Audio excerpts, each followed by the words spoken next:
Hi, it's Shirley and Monisha from Make It Shine, the Money Podcast. On today's podcast, do you wonder about the cost of being married? That marital bliss everyone talks about, is it worth it? And how much does it really cost? Keep listening to find out. This little light of mine, yeah, I'm gonna make it shine, make it shine, make it shine, make it shine. So Shirley, researching this week's podcast has been an eye-opener. I've been married for over 5 years now, and I've never really sat down to think about, hey, am I better off financially now or if I'd remain single? Yeah, so I'm curious too, because all of the Asian aunties out there, they just want everyone to be married. And sometimes with the tax laws, it feels like even the government wants you to be married. Seriously. So how much does it actually cost? Okay, so we know that being married is on the decline globally. We actually shared this in our last podcast, The Cost of Being Single.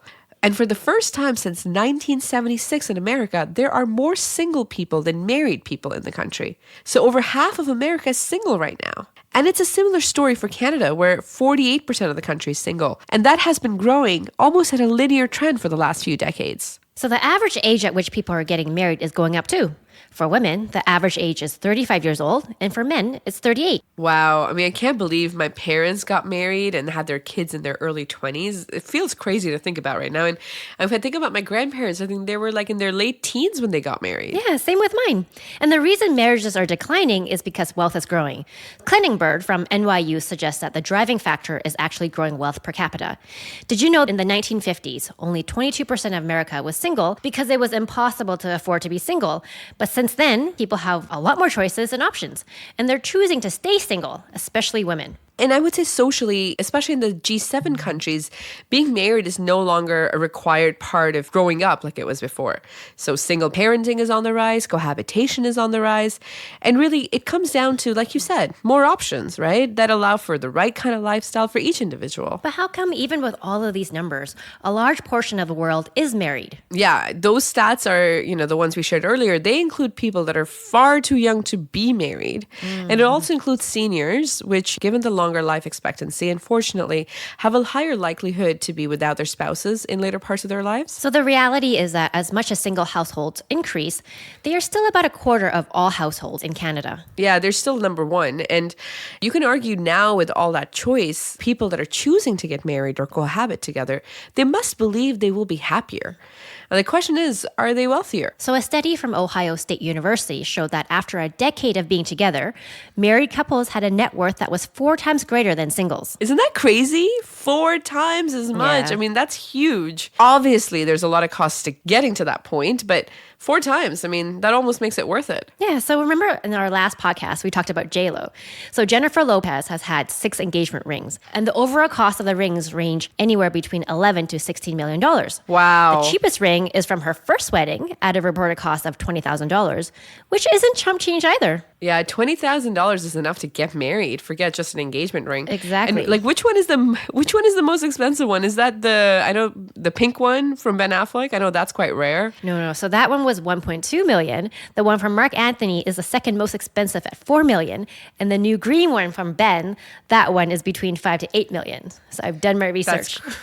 That's crazy. So do you remember the marketing campaign by De Beers? We learned about it in marketing school. They're the ones with the slogan, "Diamonds are forever." So they also came up with a campaign, and I'm sure a lot of you listening have heard this one too, that the average cost of an engagement ring should be about 3 months of your salary. Yeah, they started out with 1 month to say the average cost of your ring should be 1 month of your salary right after World War II to boost sales. And they're like, oh, this is working so well, we should make it 2 months. And then they're like, no, it should be 3 months of your salary. So quite random. Yes, so clever. And what a way to grow revenue, right? Yeah, great marketing, especially because they pick diamonds, which reality is just carbon. It's not even rare. But, if you're not J-Lo or Ben Affleck, the average cost of an engagement ring in the US is $5,500. In Canada, it's $3,000. And in the UK, it's $2,000. Yeah, and we haven't even talked about the actual cost of the wedding. That is where it could really range. And it depends on how much you want to spend. So the cheapest wedding, which is recognized by the government, only requires a license from City Hall. So that, tends to be a few $100s. If you are looking to tie the knot in Toronto, that including wedding tax comes up to $310. Yes, true. And you can also choose a ring without a diamond. So there's a lot of options out there, including beautiful gemstones or no stone at all. And markups on diamonds can range from 300% to as high as 1,000%. And another way to get your engagement ring for free is to use a family heirloom. And then, so I think with that being said, the cheapest wedding probably costs you, let's say, around $500. So $310 for the city hall license. And then let's say you've got other incidentals. You know, you've got flowers, you've got symbolic rings. So just round it up, $500. That's the cheapest if you want to get married. Now, the most expensive wedding, that's so totally up to you. So we got to talk about the royal wedding. When Prince Charles and Princess Diana got married, their wedding reportedly cost $48 million, which in today's terms is about $110 million. So there were 27 wedding cakes, 10,000 pearls on Diana's wedding dress, and so much more. So who is eating 27 wedding cakes? And you know what I mean? Like, why do you need 27 different wedding cakes? Why can't you just have a giant? I don't know. Because they're royalty. Anyhow, the current Guinness World Record holder, so a non-royal couple, for the most expensive wedding is Lakshmi Mittal's daughter. So his daughter's wedding cost $55 million. And personally, I'm not surprised that a big Indian wedding is the number one most expensive wedding ever in the world, because our weddings are not single-day events. And this one between Venetia Mittal and Amit Bhatia, it lasted 6 days. Every Indian wedding has some performances, so they just brought Kylie Minogue in, and they're like, hey, why don't you perform in the Eiffel Tower?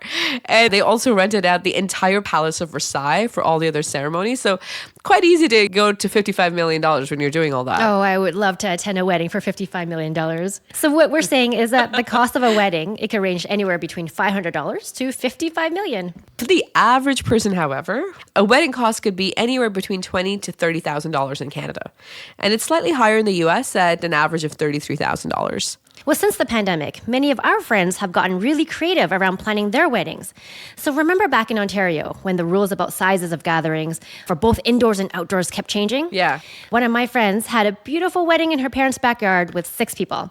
And then another friend decided to get married on her front porch. Everyone drove past her house, honking and waving signs, and it was really fun and memorable. Wow. And on top of that, they both saved so much money. Yeah, and I mean, I think sometimes those weddings are more fun. They're intimate. There's no stress with 6 people. You know who's coming. You don't have to worry. And you can save that money for a down payment on your home or something else. I remember when we got married, our biggest expense at the wedding was catering. And we were so busy with all the guests and everything else that was going on, we actually never got to eat any of that food. So the wedding industry is a $72 billion industry globally. So from the dress to the cake, food, photographers, all of this adds up. BMO did a study that showed that couples dipped into their savings to pay for over 60% of the wedding costs, and 1 in 3 couples actually went into debt for their wedding. I know, and like depending on your individual wedding customs, you might even have other random costs. Like we did, we had to pay for a rental horse that my husband rode from the parking lot to the hall entrance for a wedding. Oh, and we also, what I think, wasted money on dance lessons for our first dance. My husband forgot all the steps, and in the end, we're just randomly bopping to the music in the hall. Did he really? I don't remember that. He looked great. You guys both look great. No, I bring it up all the time. He totally forgot. First of all, there's the money aspect, but do you know how many times we went to practice these lessons? And then it's like, why? We could have... Anyway, it's a sore point, as you can tell. No one stares at the groom anyways. All eyes were on you, so don't worry about it. We didn't notice. Well, that's nice of you. So back to the cost of the wedding. So what you're saying is if you could do it all over again, you know exactly where to cut out the costs. Totally. I actually remember we were so stressed the entire time that even after the wedding, like on our honeymoon, I think the first 2 or 3 nights, we just had dreams, like vivid. I had vivid dreams about the entire wedding planning experience. And then I was like, oh, I think I forgot something, or I sat the wrong person next to the other person.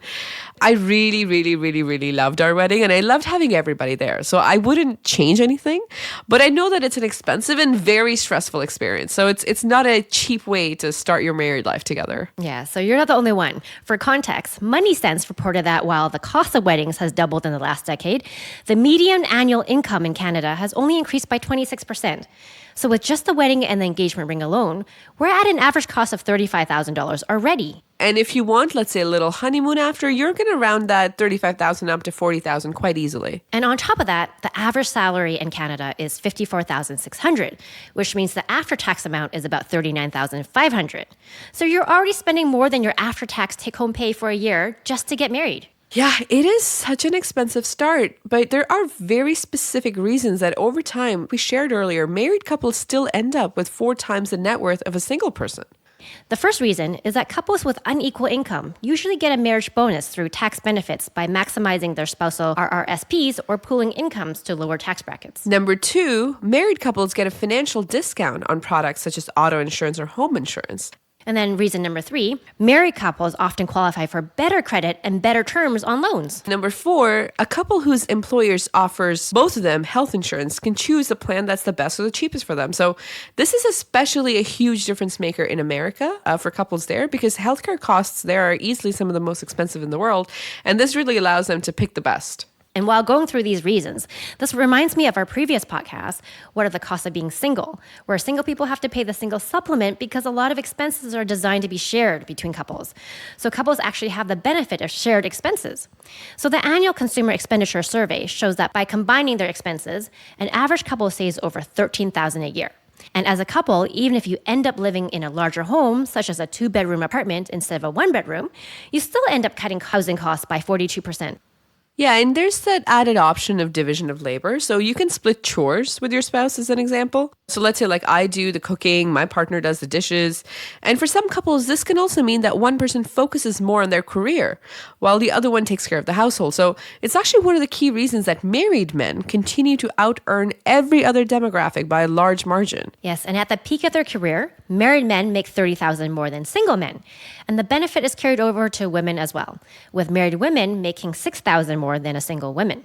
So to summarize, financially, as a married couple, you are making more money, you are spending less money, and you're getting a discount on your financial expenses. Yeah, so when you think about it this way, you could definitely argue that the money you spent on the wedding now becomes immaterial because you've accumulated 4 times the wealth as a couple versus as a single individual.